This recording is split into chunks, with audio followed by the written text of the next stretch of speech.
Amritveni life kit presents daily news സായാഹ്ന വാർത്തകൾ powered by Pulimoottil Silks KSFE in association with Joya Lucas.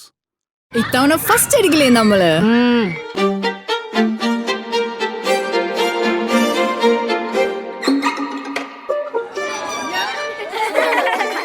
കുട്ടികൾക്കൊക്കെ pain ശല്യം ഉണ്ടാകും. അതുകൊണ്ട് ലൈസ് കിറ്റ് ഉപയോഗിച്ച് ക്ലാസ്സിൽ വരാൻ പ്രത്യേക ശ്രദ്ധിക്കണം. ലൈസ് കിറ്റ് ലൈസ് റിമൂവർ പെയിൻ ശല്യത്തിൽ നിന്നും ഉടനടി ആശ്വാസം. നമസ്കാരം, ഞാൻ പ്രവീജ വിനീത്. ഡെയിലി ന്യൂസിന്റെ സായാഹ്ന വാർത്തകളിലേക്ക് സ്വാഗതം. ഇന്ന് ഓഗസ്റ്റ് 19 ചൊവ്വാഴ്ച. ഇന്ത്യ സഖ്യത്തിന്റെ ഉപരാഷ്ട്രപതി സ്ഥാനാർത്ഥി ജസ്റ്റിസ് സുദർശൻ റെഡ്ഡി. കോൺഗ്രസ് അധ്യക്ഷൻ മല്ലികാർജ്ജുൻ ഖാർഗെയാണ് ഇതു സംബന്ധിച്ച നിർണായക പ്രഖ്യാപനം നടത്തിയത്. സ്ഥാനാർത്ഥിത്വം ആശയപോരാട്ടത്തിന്റെ ഭാഗമെന്ന് ജസ്റ്റിസ് സുദർശൻ റെഡ്ഡി പറഞ്ഞു. ഇന്ത്യയുടെ 60% ജനസംഖ്യയെ പ്രതിനിധീകരിക്കുന്ന പാർട്ടികളാണ് തന്റെ പിന്നിൽ നിൽക്കുന്നതെന്നും സുദർശൻ റെഡ്ഡി പ്രതികരിച്ചു. സുപ്രീംകോടതി മുൻ ജഡ്ജിയും ഹൈദരാബാദ് സ്വദേശിയുമാണ് സുദർശൻ റെഡ്ഡി. അതേസമയം പ്രധാനമന്ത്രിയുടെ അധ്യക്ഷതയിൽ ഞായറാഴ്ച ചേർന്ന BJP പാർലമെന്ററി ബോർഡ് യോഗത്തിൽ NDAയുടെ ഉപരാഷ്ട്രപതി സ്ഥാനാർത്ഥിയായി മഹാരാഷ്ട്ര ഗവർണറായ CP രാധാകൃഷ്ണനെ തെരഞ്ഞെടുത്തിരുന്നു. മുൻ ഉപരാഷ്ട്രപതി ജഗ്ദീപ് ധൻകർ രാജിവെച്ചതോടെ ഒഴിവ് വന്ന സ്ഥാനത്തേക്കാണ് CP രാധാകൃഷ്ണനും ജസ്റ്റിസ് സുദർശൻ റെഡ്ഡിയും മത്സരിക്കുന്നത്. തെരഞ്ഞെടുപ്പ് കമ്മീഷനെതിരെയുള്ള തന്റെ വിമർശനം ശക്തമാക്കി ലോക്സഭാ പ്രതിപക്ഷ നേതാവ് രാഹുൽ ഗാന്ധി. ഇന്ത്യ മുന്നണി അധികാരത്തിലെത്തിയാൽ വോട്ട് മോഷണത്തിന് മുഖ്യ തെരഞ്ഞെടുപ്പ് കമ്മീഷണർക്കും 2 തെരഞ്ഞെടുപ്പ് കമ്മീഷണർമാർക്കുമെതിരെ നടപടിയെടുക്കുമെന്ന് അദ്ദേഹം പറഞ്ഞു. ബീഹാറിലെ ഗയയിൽ ഒരു റാലിയിൽ സംസാരിക്കുകയായിരുന്നു അദ്ദേഹം. വോട്ടുമോഷണം ഭാരതാംബയുടെ ആത്മാവിന് നേരെയുള്ള ആക്രമണമെന്ന് പറഞ്ഞ അദ്ദേഹം ഇത് പിടിക്കപ്പെട്ട ശേഷവും തെരഞ്ഞെടുപ്പ് കമ്മീഷൻ സത്യവാങ്മൂലം നൽകാൻ ആവശ്യപ്പെടുകയാണെന്നും പറഞ്ഞു. CPMനെതിരെ വലതുപക്ഷ മാധ്യമങ്ങൾ ഉയർത്തിയത് അൽപായുസുള്ള വിവാദമെന്ന് P. ജയരാജൻ. കത്ത് അൽപായുസുള്ള വിവാദമായി കെട്ടടങ്ങുമെന്നും ബിരിയാണി ചെമ്പിൽ സ്വർണം കടത്തുന്നുവെന്ന് അപവാദം പ്രചരിപ്പിച്ചവരാണ് വലതുപക്ഷ മാധ്യമമെന്നും CPM വിരുദ്ധ വാർത്തകൾ തുടർന്നുകൊണ്ടേയിരിക്കുമെന്നും P. ജയരാജൻ പ്രതികരിച്ചു. CPMുമായി ബന്ധപ്പെട്ട കത്ത് വിവാദം 2 വ്യക്തികൾ തമ്മിലുള്ള തർക്കം മാത്രമാണെന്ന് പാർട്ടി സംസ്ഥാന സെക്രട്ടേറിയറ്റ് അംഗം MV ജയരാജൻ. രാജേഷ് കൃഷ്ണയ്ക്കെതിരെ ഷെർഷാദിനെതിരെ അദ്ദേഹത്തിന്റെ മുൻ ഭാര്യയും പരാതി കൊടുത്തു. ഷെർഷാദ് ആദ്യം മുൻ ഭാര്യയ്ക്ക് ജീവനാംശം നൽകുകയാണ് വേണ്ടതെന്നും വിഷയത്തിൽ സംസ്ഥാനത്തെ മാധ്യമങ്ങൾ ഇരുട്ടിൽ പൂച്ചയെ തിരിയുകയാണെന്നും MV ജയരാജൻ പരിഹസിച്ചു. CPMലെ കത്ത് ചോർച്ച വിവാദം മാധ്യമസൃഷ്ടിയെന്ന് മുതിർന്ന CPM നേതാവ് എളമരം കരീം. ഇടതുപക്ഷത്തിനെതിരെ തുടർച്ചയായി ആരോപണങ്ങൾ കൊണ്ടുവരാൻ താൽപര്യമുള്ള ഒരു വിഭാഗം മാധ്യമങ്ങളുണ്ട്. അത്തരക്കാരുടെ സൃഷ്ടിയാണ് ഈ കത്ത് ചോർച്ച വിവാദമെന്ന് എളമരം കരീം പറഞ്ഞു. പാർട്ടി സെക്രട്ടറിയായതുകൊണ്ടാണ് MV ഗോവിന്ദൻ ആക്രമിക്കപ്പെടുന്നതെന്ന് മന്ത്രി സജി ചെറിയാൻ. ഏതെങ്കിലും 2 വാർത്ത പത്രങ്ങളിൽ വന്നാൽ പാർട്ടി സെക്രട്ടറിയുടെ മകനെ സംശയനിഴലിൽ നിർത്തേണ്ടതുണ്ടോയെന്നും സജി ചെറിയാൻ ചോദിച്ചു. ശുദ്ധനായ മനുഷ്യനാണ് ഗോവിന്ദൻ മാഷെന്നും സത്യസന്ധനായ മനുഷ്യനാണെന്നും ഇതുവരെ ഒരു ആക്ഷേപവും അദ്ദേഹത്തിനെതിരെയില്ലെന്നും വഴിയിൽ പോകുന്നവർ അയക്കുന്ന കത്ത് ചോർത്തിക്കൊടുക്കുന്നതല്ല MA ബേബിയുടെ പണിയെന്നും സജി ചെറിയാൻ പറഞ്ഞു. CPMലെ കത്ത് ചോർച്ച വിവാദത്തിൽ വീണ്ടും പ്രതികരണവുമായി പ്രതിപക്ഷ നേതാവ്. രാജേഷ് കൃഷ്ണ കേരളത്തിലെ പദ്ധതികളുടെ ഇടനിലക്കാരനാണോ എന്ന ചോദ്യമാണ് VD സതീശൻ ഉന്നയിക്കുന്നത്. രാജേഷ് കൃഷ്ണയും CPM നേതാക്കളും തമ്മിൽ ബന്ധമുണ്ട്. സുഹൃത്തുക്കളുണ്ടാവുന്നതിൽ തെറ്റില്ല. എന്നാൽ സംശയാസ്പദമായ സാമ്പത്തിക ഇടപാടുകൾ ഉണ്ടാകുന്നതാണ് പ്രശ്നം. മേഴ്സിക്കുട്ടിയമ്മ മന്ത്രിയായിരുന്ന കാലത്തെ പദ്ധതിയിലേക്ക് രാജേഷ് കൃഷ്ണ എന്തിന് പണമയച്ചു എന്നും VD സതീശൻ ചോദിച്ചു. CPM കത്തുചോർച്ച വിവാദത്തിൽ പ്രതികരിച്ച് K. മുരളീധരൻ. വിഷയത്തിൽ CPM പ്രതിക്കൂട്ടിലാണെന്നും ആരോപണങ്ങളെ അവഗണിക്കാനാണ് നീക്കമെങ്കിൽ ശക്തമായ സമരം സംഘടിപ്പിക്കുമെന്നും K. മുരളീധരൻ പറഞ്ഞു. വെറുക്കപ്പെട്ടവരുമായിട്ടാണ് CPMനെ ചങ്ങാത്തമെന്നും VSന്റെ അഭാവം CPM എന്തും ചെയ്യാനുള്ള ലൈസൻസാക്കിയിരിക്കുകയാണെന്നും വിഷയത്തിൽ ഗോവിന്ദൻ മൌനം വെടിയണമെന്നും തെരഞ്ഞെടുപ്പിൽ CPMന്റെ തൊലി പൊളിക്കും എന്നും മുരളീധരൻ മാധ്യമങ്ങളോട് പറഞ്ഞു. CPM പോളിറ്റ് ബ്യൂറോയ്ക്ക് നൽകിയ രഹസ്യ പരാതിയടക്കം രേഖയായി സമർപ്പിച്ച് ലണ്ടനിലെ പാർട്ടി അംഗം രാജേഷ് കൃഷ്ണ നൽകിയ മാനനഷ്ടക്കേസ് സെപ്റ്റംബർ 1 ഡൽഹി ഹൈക്കോടതി വീണ്ടും പരിഗണിക്കും. അപകീർത്തികരമായ വാർത്തകൾ പ്രചരിപ്പിച്ചെന്നാരോപിച്ച് ചെന്നൈയിലെ മലയാളി വ്യവസായി B. മുഹമ്മദ് ഷർഷാദിനും വാർത്ത നൽകിയ മാധ്യമ സ്ഥാപനങ്ങൾക്കും ഗൂഗിൾ, മെട്ട എന്നിവയ്ക്കെതിരെയുമാണ് രാജേഷിന്റെ ഹർജി. മരപ്പട്ടി ശല്യം കാരണം കേരള ഹൈക്കോടതി ചീഫ് ജസ്റ്റിസിന്റെ ബെഞ്ച് ഹർജികൾ കേൾക്കുന്നത് കുറച്ചു സമയത്തേക്ക് നിർത്തിവച്ചു. കോടതി ഹാളിൽ ദുർഗന്ധം അനുഭവപ്പെട്ടതോടെയാണ് അടിയന്തര ഹർജികൾ പരിഗണിച്ച ശേഷം കോടതി പിരിഞ്ഞത്. കോടതി ഹാളിൽ ഇന്നലെ രാത്രി മരപ്പട്ടി കയറി മൂത്രമൊഴിച്ചിരുന്നു. ഇന്ന് രാവിലെ കോടതി തുടങ്ങിയതോടെയാണ് ദുർഗന്ധം അനുഭവപ്പെട്ടത്. സുന്ദരിപ്പൂവേ പൂത്തുമ്പികളെ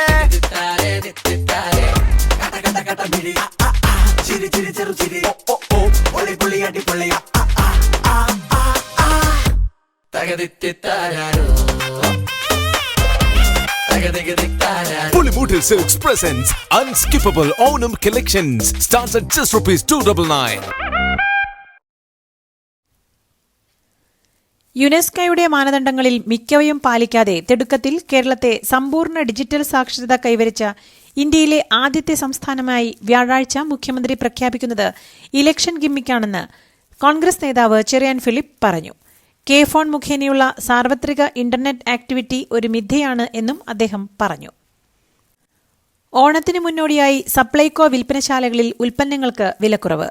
ഹാപ്പി അവേഴ്സ് എന്ന പേരിൽ ഓഗസ്റ്റ് 24 വരെ ഉച്ചയ്ക്ക് 2 മുതൽ വൈകിട്ട് 4 മണി വരെയാണ് തെരഞ്ഞെടുത്ത സബ്സിഡി ഇതര ഭക്ഷ്യവസ്തുക്കൾ വില കുറച്ച് ലഭ്യമാക്കുന്നത്. സപ്ലൈകോയിൽ സാധാരണ ലഭിക്കുന്ന വിലക്കുറവിനേക്കാൾ 10% വരെ വിലക്കുറവ് വിവിധ ഉൽപ്പന്നങ്ങൾക്ക് ലഭ്യമാക്കും.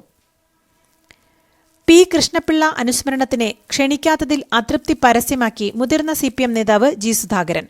VS-നെ വയ്യാതായതിനു ശേഷം താനായിരുന്നു ഉദ്ഘാടകനെന്നും മാറ്റമുണ്ടായത് ഇത്തവണയാണെന്നും അദ്ദേഹം പറഞ്ഞു. ഔദ്യോഗിക അനുസ്മരണ പരിപാടി കഴിഞ്ഞ ശേഷം ജി സുധാകരൻ ഒറ്റയ്ക്ക് വലിയ ചുടുകാട്ടിൽ എത്തുകയായിരുന്നു. ADGP MR അജിത് കുമാറിനോടുള്ള CPI നിലപാടിൽ മാറ്റമില്ലെന്ന് സംസ്ഥാന സെക്രട്ടറി ബിനോയ് വിശ്വം വ്യക്തമാക്കി. ആശ്വാസ്യമല്ലാത്ത ചില നടപടികൾ അജിത് കുമാറിന്റെ ഭാഗത്തുനിന്നും ഉണ്ടായി എന്നും തുടർച്ചയായി RSS നേതാക്കളെ അദ്ദേഹം കണ്ടുവെന്നും CPIയെ ഒഴിവാക്കിക്കൊണ്ട് പോകാൻ LDF-ന് കഴിയില്ലെന്നും ആ ഘട്ടം വരുമ്പോൾ CPIക്ക് നിലപാടുണ്ടെന്ന കാര്യം CPI പറഞ്ഞിരിക്കുമെന്നും ബിനോയ് വിശ്വം കൂട്ടിച്ചേർത്തു. കാസർഗോഡ് കുണ്ടംകുഴി സ്കൂളിൽ 10ാം ക്ലാസ്സുകാരനെ കർണത്തടിച്ച് കർണപ്പടം പൊട്ടിച്ച സംഭവത്തിൽ പോലീസ് കേസെടുത്തു. ജാമ്യമില്ലാ വകുപ്പ് പ്രകാരമാണ് ഹെഡ്മാസ്റ്റർ M അശോകിനെതിരെ കേസെടുത്തത്. ബാലാവകാശ കമ്മീഷൻ ഇന്ന് കുട്ടിയുടെ വീട്ടിലെത്തി തെളിവെടുക്കും. പരസ്യ പ്രതികരണത്തിന് വിലക്കുമായി തിരുവനന്തപുരം മെഡിക്കൽ കോളേജ് പ്രിൻസിപ്പൽ വകുപ്പ് മേധാവികളുടെ യോഗത്തിലാണ് മുന്നറിയിപ്പ് നൽകിയത്. ഡോക്ടർ ഹാരിസ് ചിറക്കലിന്റെയും ഡോക്ടർ മോഹൻദാസിന്റെയും പ്രതികരണങ്ങൾ കണക്കിലെടുത്താണ് നടപടി. പരാതികളുണ്ടെങ്കിൽ മേലധികാരികളെ അറിയിക്കണമെന്നും ഇനി പരസ്യമായി പ്രതികരിച്ചാൽ നടപടിയെടുക്കുമെന്നുമാണ് മുന്നറിയിപ്പ് നൽകിയിരിക്കുന്നത്. കൊടും കുറ്റവാളി ഗോവിന്ദചാമിയുടെ ജയിൽ ചാട്ടത്തെക്കുറിച്ച് അന്വേഷിക്കാൻ നിയോഗിച്ച പ്രത്യേക സംഘം ഇന്ന് കണ്ണൂരിലെത്തും. ജസ്റ്റിസ് CN രാമചന്ദ്രൻ, മുൻ DGP ജേക്കബ് പുന്നൂസ് എന്നിവരടങ്ങുന്നതാണ് സമിതി. 2 ദിവസം നീണ്ടുനിൽക്കുന്ന സന്ദർശനത്തിൽ ഉന്നത ജയിൽ ഉദ്യോഗസ്ഥരുടെയടക്കം മൊഴിയെടുക്കും. സംസ്ഥാനത്ത് ഇന്നും മഴ തുടരും. വയനാട്, കണ്ണൂർ, കാസർഗോഡ് ജില്ലകളിൽ ഇന്ന് ഓറഞ്ച് അലർട്ട് പ്രഖ്യാപിച്ചു.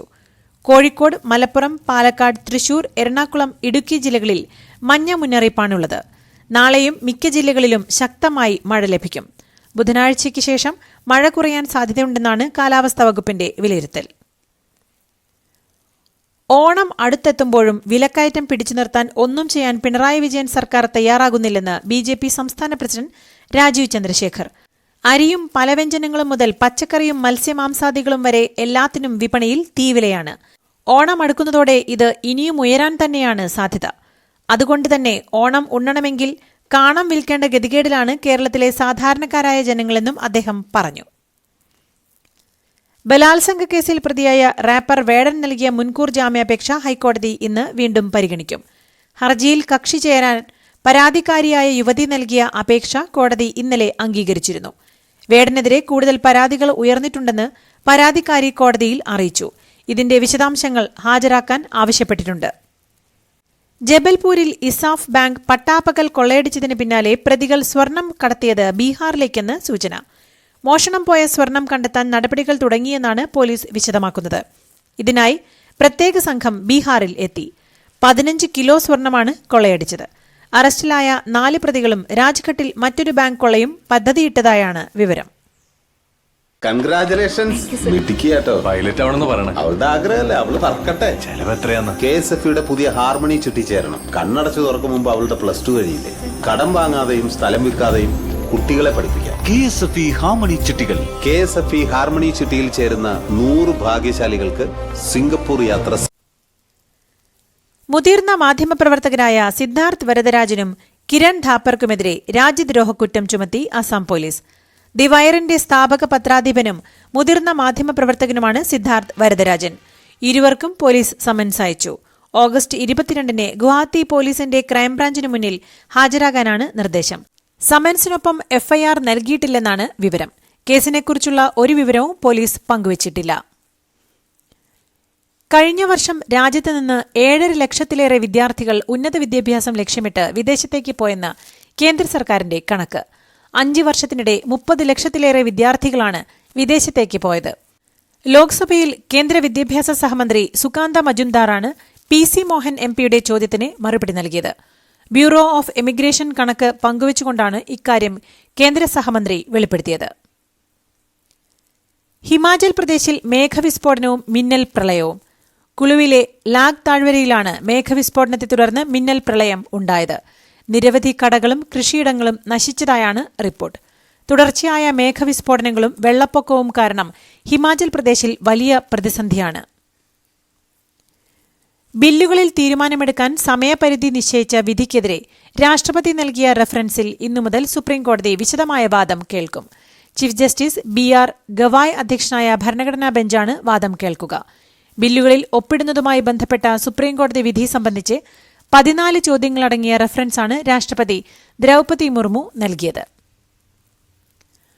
മുംബൈയിൽ കനത്ത മഴ തുടരുന്നു. നഗരത്തിന്റെ താഴ്ന്ന പ്രദേശങ്ങളിൽ രൂക്ഷമായ വെള്ളക്കെട്ടാണ്. റോഡ്, ട്രെയിൻ, വ്യോമയാന സർവീസുകളെ മഴ ബാധിച്ചു. റെയിൽവേ ട്രാക്കുകളിലും വെള്ളം കയറിയതോടെ ട്രെയിൻ സർവീസും മന്ദഗതിയിലാണ്. 155 വിമാന സർവീസുകൾ വൈകി. 9 വിമാനങ്ങൾ വഴിതിരിച്ചുവിട്ടു.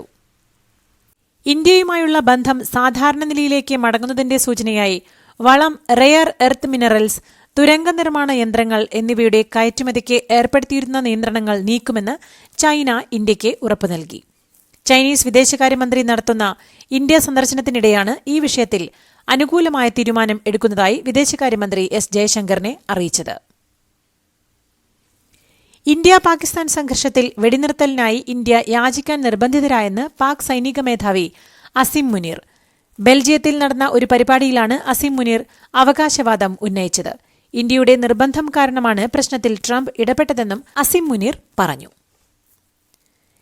ഇന്ത്യയ്ക്കുള്ള പിഴ തീരുവയെ ന്യായീകരിച്ച് ഡൊണാൾഡ് ട്രംപിന്റെ ഉപദേഷ്ടാവ് പീറ്റർ നവാറോ റഷ്യയിൽ നിന്ന് എണ്ണ വാങ്ങി മറിച്ചുവിറ്റ് ലാഭം കൊയ്യുന്നുവെന്ന് ഇന്ത്യയെ കുറ്റപ്പെടുത്തിയ അദ്ദേഹം റഷ്യയുമായും ചൈനയുമായും ഇന്ത്യ അടുക്കാൻ നോക്കുന്നുവെന്നും കുറ്റപ്പെടുത്തി. ഇന്ത്യയ്ക്ക് വേദനിക്കുന്നിടത്താണ് അടിച്ചതെന്നും അദ്ദേഹം പറഞ്ഞു. റഷ്യയിൽ നിന്ന് ക്രൂഡ് ഓയിൽ വാങ്ങുന്നത് ഇന്ത്യ നിർത്തണമെന്ന് അദ്ദേഹം ആവശ്യപ്പെട്ടു. ഫിനാൻഷ്യൽ ടൈംസിലായിരുന്നു അദ്ദേഹത്തിന്റെ വിമർശനം.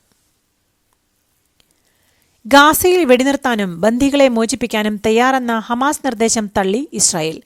മധ്യസ്ഥരായ ഈജിപ്ത്, ഖത്തർ രാജ്യങ്ങൾ മുന്നോട്ടുവച്ച സമാധാന നിർദ്ദേശങ്ങൾ ഒരു മാറ്റവും കൂടാതെ ഹമാസ് അംഗീകരിച്ചിരുന്നു. എന്നാൽ വെടിനിർത്തില്ലെന്നും ഗാസയിൽ ആക്രമണം തുടരുമെന്നും ഇസ്രായേൽ വ്യക്തമാക്കിയിരിക്കുകയാണ്. ഇപ്പോൾ യുദ്ധം നിർത്തില്ലെന്ന നിലപാടിലാണ് ഇസ്രായേൽ പ്രധാനമന്ത്രി ബെഞ്ചമിൻ നെതന്യാഹു.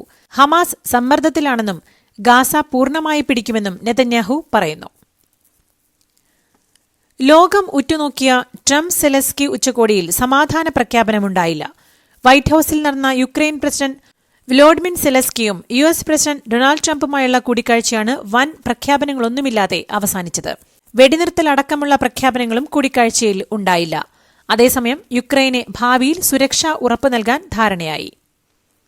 ഇതോടുകൂടി ഇന്നത്തെ ഡെയിലി ന്യൂസ് സായന വാർത്തകൾ സമാപിക്കുന്നു. ഡെയിലി ന്യൂസിനു വേണ്ടി വാർത്തകൾ വായിച്ചത് പ്രവീജ വിനീത്. DailyNewsLive.in വാർത്തകൾ വിരൽ തുമ്പിൽ.